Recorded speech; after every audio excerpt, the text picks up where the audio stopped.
तो rules of debit and credit में क्या कहता है वो, ध्यान से पहले थोड़ा सा इसके बारे में पढ़ते हैं। कहता है transaction are record in the books of account on the basis of evidence. यानी जितनी भी ट्रांजेक्शन आप rule of debit and credit में लेते हैं वो एविडेंस के बेस पर रहते हैं। एविडेंस मीन्स आपके पास क्या प्रूफ है, आपके पास बिल है, आपके पास चेक है, आपके पास कैश मेमो है, आखिर क्या चीज है, किस एविडेंस के बेस पर आप ट्रांजेक्शन ले रहे हैं।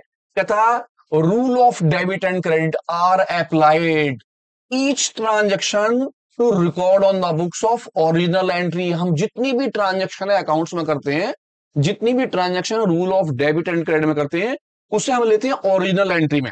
ओरिजिनल एंट्री मीन्स आप उसे लेते हैं जर्नल के अंदर, या आप ये कह सकते हैं कि हम किस में लेते हैं, स्पेशल पर्पस ऑफ बुक। इसका मतलब हुआ कि जनरल एंट्री के तीन नाम हो गए। आप ओरिजिनल एंट्री भी कह सकते हैं इसे, आप इसे जर्नल एंट्री भी कह सकते हैं, और आप इसे क्या कह सकते हैं, स्पेशल पर्पस ऑफ बुक। लेकिन ये सारे की सारी ट्रांजेक्शन जो होती हैं वो कैसे होती हैं, क्रोनोलॉजिकल ऑर्डर में। अब क्रोनोलॉजिकल ऑर्डर का मतलब हो गया डे टू डे, यानी पहले पहले डेट की ट्रांजेक्शन होगी, फिर दूसरे की होगी, फिर तीसरे की, फिर चौथे की, फिर पांचवे की। यानी जो जो आपको डेट दे रखी होंगी आप डे टू डे करते हैं। यानी कि पहले 1 की ले ली, फिर 10 की ले ली, फिर 8 में आ गए, फिर 6 में आ गए, नहीं, डे टू डे जैसे डेट चलती रहेगी उसी के हिसाब से, क्रोनोलॉजिकल ऑर्डर के हिसाब से लेते हैं। क्या कहता है, व्हेन द रिकॉर्डिंग, जितनी भी रिकॉर्डिंग होती है ट्रांजेक्शनों की, अब जितनी भी आपने ट्रांजेक्शन करी उन सभी ट्रांजेक्शनों की जितनी भी डेबिट अमाउंट होती है वो इक्वल होती है किसके, क्रेडिट अमाउंट के। तो आपके पास यहाँ पे दो अमाउंट होती हैं, एक तो साइड होती है डेबिट की, जब हम rules of debit and credit करते हैं तो एक साइड हो गई डेबिट की, और दूसरी साइड जो होती है वो होती है क्रेडिट की। यानी कि अगर किसी ट्रांजेक्शन में इंक्रीजिंग होती है तो दूसरी वाली कोई ट्रांजेक्शन जो है उसमें जरूर डिक्रीजिंग होगी। वो इंक्रीजिंग वाली चीज डिक्रीजिंग के क्या होगी, बराबर, यानी कि डेबिट साइड क्रेडिट साइड के इक्वल होगी। किस तरह से, इसके लिए आगे समझते हैं एक छोटी सी बात और। कहता इन अकाउंटिंग, जब आप अकाउंट का कोई भी काम करते हैं, कहता the terms of debit and credit indicate, वो आपको बताता है the transaction are record left hand and right hand. यानी जब हम अकाउंट्स बनाते हैं तो अकाउंट्स के हिसाब से, कैसे अकाउंट बनाते हैं, ये मेरे अकाउंट्स होते हैं। जब आप कोई भी ट्रांजेक्शन करते हैं तो उसके दो पार्ट्स होते हैं। राइट हैंड साइड जो है मैं इसे क्रेडिट साइड बोलता हूं, लेफ्ट हैंड साइड जो होती है वो मेरी डेबिट साइड होती है। आपकी जितनी भी ट्रांजेक्शन होती है वो लेफ्ट हैंड और राइट हैंड के इक्वल टू होती है। जब आप जनरल एंट्री बना रहे हो, लेजर बना रहे हो, या जितनी भी चीजें बना रही होती हैं rules of debit and credit के हिसाब से, तो डेबिट वाली साइड क्रेडिट वाली के बराबर होती है। आप इस चीज को क्या कह सकते हैं, सिंपल फॉर्म में अगर हम कहें, कहता accounts look like T letters. जी हाँ, टी शेप के अंदर, इसीलिए से हम टी शेप अकाउंट भी कहते हैं। क्यों कहते हैं, जैसे आप देख सकते हो भाई टी है, अकाउंट्स का नाम यहां लिख देंगे, जैसे कैश का अकाउंट्स, सैलरी का अकाउंट्स, मोहन का अकाउंट, सोहन का अकाउंट। एक साइड डेबिट और दूसरी साइड क्रेडिट, तो डेबिट और क्रेडिट दोनों साइडों का कॉम्बिनेशन जो है वो टी शेप में होता है, इसीलिए हम इस टी शेप अकाउंट भी कहते हैं। अब ये अकाउंट्स के रूल होते क्या है, अकाउंट्स है क्या चीज, किस तरह से हम इन्हें इंडिकेट करते हैं, कैसे हमें पता चलता है कि कौन कौन से अकाउंट्स है। तो देखते हैं इसके लिए कि मेरे पास जो होते हैं अकाउंट्स कितने होते हैं। तथा क्लासिफिकेशन के हिसाब से, अगर मैं क्लासिफिकेशन के हिसाब से लूं तो मेरे दो टाइप के अकाउंट्स होते हैं। कौन कौन से, पहला जो है वो होता है ट्रेडिशनल क्लासिफिकेशन। ट्रेडिशनल क्लासिफिकेशन जो होता है इसे हम गोल्डन रूल ऑफ अकाउंटेंसी भी कहते हैं। क्या होता है गोल्डन रूल ऑफ अकाउंटेंसी, बहुत बार इस पर क्वेश्चन आता है, ध्यान से देखेंगे। और दूसरा हमारा जो इसे हम कहते हैं मॉडर्न क्लासिफिकेशन, जो मॉडर्न टेक्नोलॉजी पे चलता है। आप अगर कहीं पर भी कोई अकाउंट्स पढ़ोगे तो आजकल मॉडर्न क्लासिफिकेशन पे चलता है। पहले टाइम पे हम ट्रेडिशनल पे करते थे। ट्रेडिशनल क्या होता है और मॉडर्न क्लासिफिकेशन क्या होता है, इसके लिए आते हैं नेक्स्ट पेज पर और ध्यान से देखते हैं कि थ्योरिकली पार्ट्स में ये होती क्या चीज है। तथा ट्रेडिशनल क्लासिफिकेशन ऑफ अकाउंट्स, इसमें तीन टाइप के अकाउंट्स होते हैं। मेरा जो पहला अकाउंट होता है मैं उसको बोलता हूं पर्सनल अकाउंट।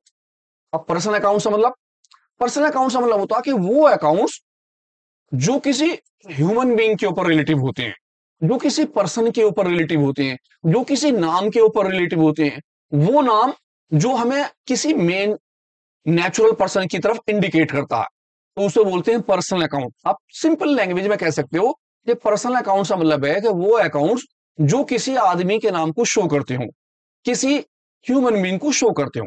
जिसके अंदर सबसे पहला जो आता है हम उसे कहते हैं natural person account. Natural means जैसे कि राम, श्याम, मोहन, गीता, रीता, जो भी नाम होंगे वो हम उन्हें क्या बोलते हैं, पर्सनल अकाउंट्स। इसके अंदर किसी के नाम आ सकते हैं। डेप्टर्स का मतलब हो गया वो आदमी जिन्हें मैं उधार माल बेच सकता हूं, वो मेरे डेप्टर्स भी हो सकते हैं यानी कस्टमर, या मेरे क्रेडिटर्स भी हो सकते हैं जिन्हें मैं माल बेचता हूं या जिनसे माल मैं परचेस करता हूं। वो आदमी वो आदमी वो आदमी मीन्स पर्सनल। तो पर्सनल से रिलेटिव चीज मीन्स पर्सनल अकाउंट। या आप कह सकते हैं प्रोपराइटर, जिनका अपना कैपिटल अकाउंट होता है, जो अपनी ड्राइंग्स वगैरह करते हैं। ये सारे की सारी बातें जो होती हैं किससे रिलेटिव होती हैं, किसी ह्यूमन बीइंग से। वो अकाउंट्स जो किसी ह्यूमन बीइंग से रिलेटिव होते हैं हम उन्हें पर्सनल अकाउंट बोलते हैं। पर्सनल अकाउंट में Ram, Shyam, Mohan, capital accounts, debtors accounts, creditors accounts, ये सारे के सारे अकाउंट्स आते हैं। इसके अंदर जो नेचुरल चीजें होती हैं, नेचुरल मीन्स जो ह्यूमन बीइंग से रिलेटिव हो, हम उसे कौन से अकाउंट्स में लेते हैं, नेचुरल अकाउंट में। एग्जाम्पल क्या हो गए, मोहन यानी किसी आदमी का नाम, डेप्टर्स का नाम, क्रेडिटर्स का नाम, कैपिटल अकाउंट, ये आपके किस में आ जाते हैं, नेचुरल अकाउंट। अब पर्सनल अकाउंट के अंदर दूसरा हमारा जो अकाउंट आता है उसका नाम होता है कौन सा, आर्टिफिशियल अकाउंट, यानी कि आर्टिफिशियल पर्सनल अकाउंट। अब ये आर्टिफिशियल पर्सनल अकाउंट क्या होते हैं, जब हम किसी क्लब के, किसी सोसाइटी के, किसी स्कूल के ऐसे नाम या किसी स्वीट्स वाले के ऐसे नाम लेते हैं जो किसी ह्यूमन बीइंग से रिलेटिव हो। जैसे कोई क्लब हो, उस क्लब का नाम किसी आदमी के नाम पे हो, या कोई ऐसा स्कूल हो जिसका नाम किसी नाम पे हो। जैसे कभी कभी आप देखते हो अपने नाम के आगे, जैसे रियान इंटरनेशनल, आप देखते हो किसी आदमी का नाम आ गया रियान, लेकिन साथ में क्या है, स्कूल। या फिर कोई स्वीट्स की शॉप, जैसे स्वीट्स की शॉप हल्दीराम स्वीट्स, अब नाम तो हल्दीराम है लेकिन वो किस चीज की शॉप है, स्वीट्स की। तो ऐसी चीजें हैं जो क्लब या लिमिटेड कंपनियों के अकाउंट्स होते हैं, वो अकाउंट जो किसी नाम से रिलेटिव होते हैं आ रहा होता है, लेकिन एक्चुअल में वो पर्सनल ना होकर आर्टिफिशियल चीज होती है। तो ऐसे अकाउंटों को हम क्या बोलते हैं, आर्टिफिशियल अकाउंट। और इसी के अंदर हमारी जो आती है तीसरी कैटेगरी, किसके अंदर, पर्सनल अकाउंट के अंदर जो हमारी थर्ड कैटेगरी आती है उसे बोलते हैं रिप्रेजेंटेटिव पर्सनल अकाउंट। अब रिप्रेजेंटेटिव क्या होते हैं, रिप्रेजेंटेटिव से मतलब होता है ये किसी ग्रुप को इंडिकेट करते हैं, यानी एक पर्सनों का जो ग्रुप होता है। जैसे सपोज कीजिए सैलरी, मैं सैलरी पे कर रहा हूं किसी को, तो सैलरी में किसे दे रहा हूं, ह्यूमन बीइंग को। तो सैलरी अकाउंट्स यानी कि आउटस्टैंडिंग सैलरी, प्रीपेड सैलरी, ये जितने भी अकाउंट्स होते हैं ये ग्रुप ऑफ पर्सन से रिलेटिव होते हैं। मैं सैलरी पे कर रहा हूं, या मैं अमाउंट प्रीपेड पहले से पे कर रहा हूं, मैं किसे पे कर रहा हूं, जिस ग्रुप को मैं वो चीज पे कर रहा हूं, जिस पर्सन को मैं वो चीज पैसे पे कर रहा हूं, वो अकाउंट्स मेरे कौन से कहलाते हैं, आर्टिफिशियल, जिन्हें हम बोलते हैं रिप्रेजेंटेटिव। ये होता है हमारा कौन सा अकाउंट, इम्पर्सनल अकाउंट्स। अब इम्पर्सनल अकाउंट्स का मतलब हो गया एक तो पर्सन से रिलेटिव और जो बिना पर्सन के हो, यानी ऐसे अकाउंट्स जिसमें किसी ह्यूमन बीइंग का नाम ना आ रहा हो।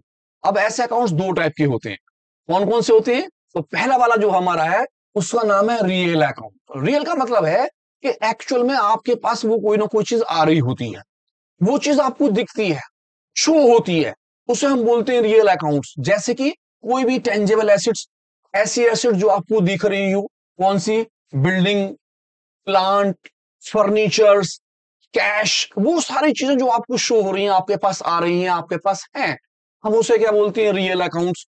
टेंजेबल एसेट्स या इंटेंजेबल एसेट्स, आप किसी भी फर्म की कोई गुडविल परचेज कर लेते हैं, उसकी बदौलत आपका बिजनेस चल रहा होता है। Land, building, plant, cash, stock, ये सारे की सारी चीजें जो होती हैं जिनके लिए हम पैसे खर्च करते हैं और वो हमारे पास हैं और उसी से हमारा बिजनेस चलता है, हम उन्हें बोलते हैं रियल अकाउंट्स। मोस्टली इसके अंदर एसेट्स आ जाती हैं।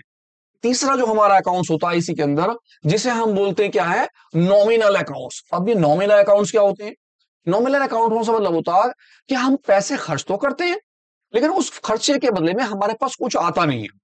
यानी आप पैसा पे तो कर रहे हो लेकिन आप सर्विसेज के लिए पैसे दे रहे होती हो, आपका वो पैसा लगता तो है बिजनेस में लेकिन सर्विसेज बतौर। फॉर एग्जाम्पल, आप बिजली का बिल जमा करते हो, जब आप बिजली का बिल जमा करते हो तो आपके पास से कैश जाता है, लेकिन बिजली का बिल जब आप जमा कर देते हो तो बिजली आपके पास दिखती नहीं, वो चीज एक्चुअल में आपके पास आ नहीं रही होती है, आप उसकी सर्विसेज ले रहे होते हो। जैसे कि ट्रेवलिंग एक्सपेंसेस, जब आप कोई ट्रेवल करते हो तो उसके बदले में पैसे पे करते हो। आपने कार हायर करी, कार वाले को पैसे दे दिए, आपने बस हायर करी, बस वाले को पैसे दे दिए।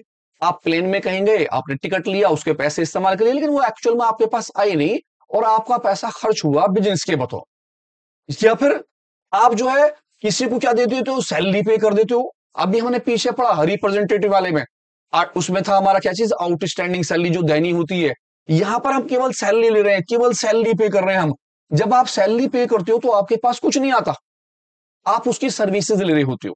तो सीधा सीधा मतलब है, नॉमिनल अकाउंट का मतलब हो गया कि वो चीजें जो हम खर्च तो करते हैं और उनके बदले में हमें सर्विसेज मिलती हैं, हम उसे क्या बोलते हैं, नॉमिनल अकाउंट। तो एक बार दोबारा से देखते हैं, तीन क्रेडिट में तीन पार्ट हो गए। सबसे पहले पर्सनल अकाउंट। पर्सनल अकाउंट से मीनिंग हो गया कि वो अकाउंट जो किसी ह्यूमन बीइंग से रिलेटेड हो, आप उन्हें पर्सनल अकाउंट्स की कैटेगरी में लेते हैं। दूसरा हो गया हमारा रियल अकाउंट्स। रियल अकाउंट्स में आपके पास से पैसे खर्च होते हैं और एक्चुअल में वो चीज आपके पास आती है, बिजनेस में रहती है, जिससे आप अपना बिजनेस का काम करते हो। देन थर्ड हमारे पास हो जाता है कौन सा, नॉमिनल अकाउंट्स। नॉमिनल अकाउंट्स में आपके पास से पैसे जाते हैं, आप केवल उनकी सर्विसेज लेते हैं और आपके पास कुछ आता नहीं है, आता कुछ नहीं, ना ही दिखता। हाँ, आप उनकी सर्विसेज लेते हैं। इस तरह से हमारे तीन टाइप के अकाउंट्स हो जाते हैं, पर्सनल अकाउंट्स, रियल अकाउंट्स और नॉमिनल अकाउंट। उम्मीद करता हूं आपकी समझ में आ गए होंगे। अब मैं देखता हूं उनके रूल्स क्या होते हैं। हम रूल्स